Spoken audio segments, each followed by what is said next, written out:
meluangkan waktu Ibu.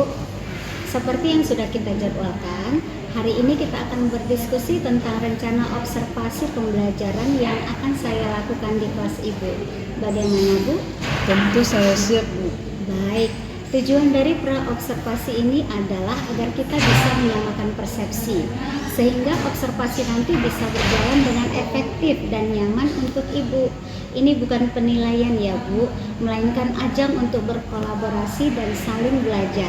Bagaimana perasaan Ibu menjelang observasi ini? Sejujurnya sedikit gugup, Bu.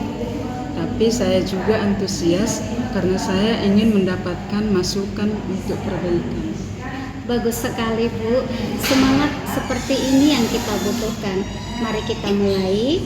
Ibu bisa ceritakan materi atau topik apa yang akan Ibu ajarkan pada saat observasi nanti? Saya akan mengajarkan materi sistem pencernaan pada manusia untuk kelas 6. Topik ini cukup menarik dan saya ingin anak-anak bisa memahami secara mendalam. Topik ini relevan ya Bu. Metode pembelajaran apa yang rencananya akan Ibu gunakan? Saya berencana menggunakan metode diskusi dan eksperimen sederhana. Saya ingin siswa tidak hanya mendengarkan, tapi juga aktif mencari tahu. Rencananya, mereka akan membuat model sederhana organ pencernaan dari bahan-bahan yang mudah didapat. Ide yang sangat kreatif. Lalu, indikator apa yang menjadi fokus utama dalam pembelajaran ini? Maksud saya, apa tujuan utama yang ingin Ibu capai pada akhir sesi pembelajaran nanti? Saya ingin siswa dapat mengidentifikasi organ-organ pencernaan beserta fungsinya dan menjelaskan proses pencernaan makanan secara berurutan. Selain itu, saya juga berharap mereka bisa bekerja sama dengan baik dalam kelompok. Baik, fokus yang sangat jelas ya Bu. Berarti saat observasi nanti, saya akan lebih memperhatikan bagaimana siswa terlibat dalam diskusi kelompok dan apakah mereka mampu mempresentasikan hasil kerja mereka dengan baik. Apakah ada hal spesifik dari pembelajaran Ibu yang ingin saya amati secara khusus atau yang menjadi tantangan bagi Ibu? Saya terkadang kesulitan memastikan semua siswa terlibat aktif, terutama yang cenderung pendiam. Jadi saya berharap Ibu bisa memberikan masukan tentang bagaimana cara menstimulasi permintaan atau partisipasi mereka. Siap Ibu, itu catatan yang penting ya Bu. Jadi fokus observasi kita nanti adalah pada keterlibatan siswa dan partisipasi aktif dalam diskusi kelompok. Terima kasih Bu. Asesmen apa rencananya yang Ibu gunakan?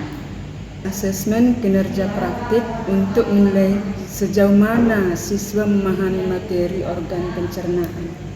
Baik, terima kasih Bu Erwana. Semoga lancar dan anak-anak bisa mendapatkan pembelajaran yang bermakna. Baik Bu, terima kasih Bu.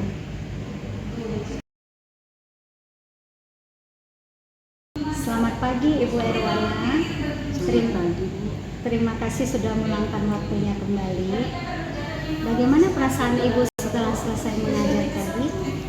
Lega rasanya, saya merasa siswa-siswa cukup antusias, meskipun ada beberapa kendala kecil. Bagus, saya juga melihat hal-hal yang sama Bu. Pembelajaran yang Ibu berikan sangat menarik. Anak-anak tampak terlihat aktif dalam eksperimen dan diskusi kelompok. Suasana kelasnya hidup Bu. Terima kasih Bu. Mari kita mulai diskusinya Bu. Saya ingin mendengar pendapat Ibu terlebih dahulu. Dari hasil pembelajaran tadi, apa hal yang menurut Ibu sudah berjalan dengan baik dan Ibu merasa puas dengannya? Saya merasa puas dengan antusiasme siswa saat membuat model organ pencernaan. Mereka saling membantu dan berinteraksi. Selain itu, mereka juga mampu mempresentasikan hasil kerjanya, meskipun ada beberapa kelompok yang masih agak malu-malu. Saya setuju, bagian itu sangat berhasil.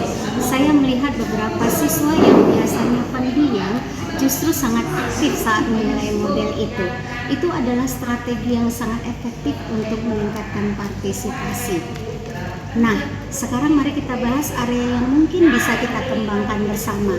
Ibu masih ingat saat praobservasi Ibu menyebutkan tantangan dalam memastikan siswa terlibat aktif, terutama yang pendiam ya Bu.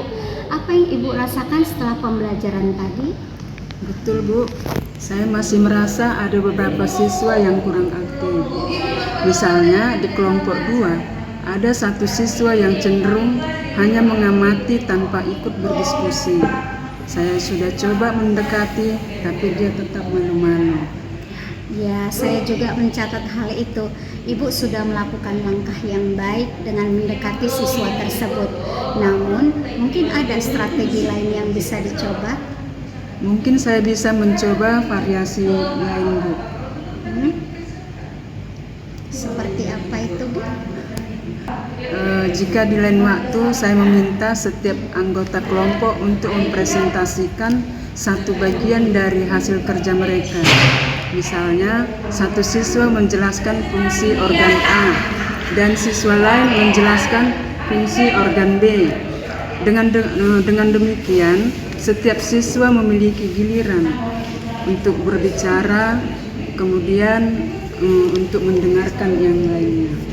Ide bagus Bu, itu bisa memecah tanggung jawab dan membuat mereka merasa harus bersiap. Ibu bisa menerapkannya di pembelajaran berikutnya ya Bu. Jadi kita bisa simpulkan ya Bu, pembelajaran Ibu sudah sangat baik dalam aspek kreativitas dan keterlibatan praktis siswa. Untuk perbaikan ke depannya, fokus kita adalah pada strategi untuk meningkatkan partisipasi verbal seluruh siswa. Salah satunya dengan memberikan peran presentasi kepada setiap anggota kelompok. Ya Bu, saya akan coba rencana lagi di pertemuan berikutnya. Terima kasih atas masukannya Bu, sangat membantu saya. Sama-sama Ibu Erwana, saya yakin Ibu bisa melakukannya dengan baik. Kita terus berkolaborasi untuk meningkatkan kualitas pembelajaran. Terima kasih Bu. Sama-sama, semangat ya Ibu ya. Lebih saya yakin ke depannya Ibu bisa lebih baik lagi.